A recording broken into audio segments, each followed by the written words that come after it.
I'm a Believer, the best of the Monkees.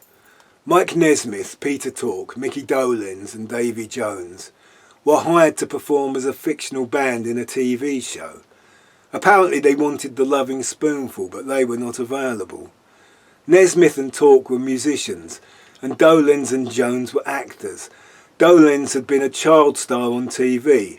I had watched him in Circus Boy. And Jones was from England and had been in Oliver. The show's producers got top songwriters to write some of the best pop songs ever written, and the backing was mostly performed by top session players. So real songwriters wrote songs that were played by real musicians and sung by actors in a TV show. But there was a backlash that the Monkees were miming. What is curious was that it never pretended to be anything other than what it was. After all, the Beach Boys did not play the instruments on Pet Sounds. They were played probably by many of the players who played on the Monkees records. We now live in a world of boy bands and auto-tune, and the Monkees would be applauded just for the singing. Even before I learnt guitar, I was convinced that Mike was miming the right parts. Mike was my favourite. I was destined never to be the singer that got all the girls like Davy, but I did become a guitarist in a hat. And when I learnt Pleasant Valley Sunday, I was proved right about Mike's miming.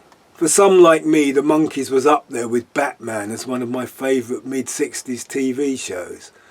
When I heard that theme tune, Hey Hey We're the Monkees, and there they were with their surfboard, doing their Monkees walk, I would settle down for half hour of black and white TV fun. The TV show was initially criticised for copying the Beatles, but it went on to be innovative in its own right, and has been repeated often over the years. It introduced Frank Zappa and Tim Buckley. It had songs about peace and love, and sometimes they wore caftans. On my 10th birthday I was given the single of I'm a Believer, which I played constantly on my record player, and now I play it on guitar and keys and I never get fed up with it. The B-side was the very garage rock sounding I'm Not Your Stepping Stone, and I must be the only guitarist of my ilk not to play it, but I am open to offers. Any Monkees compilation will be full of great songs performed brilliantly. Not only was there I'm a Believer, Pleasant Valley Sunday, I'm Not Your Stepping Stone and the Monkees theme, but also Daydream Believer and Last Train to Clarksville. They started to write their own songs. The most successful of these was Dolenz's alternative title, memorable for having both scat singing and timpani. But there are other Tork and Nesmith songs of merit.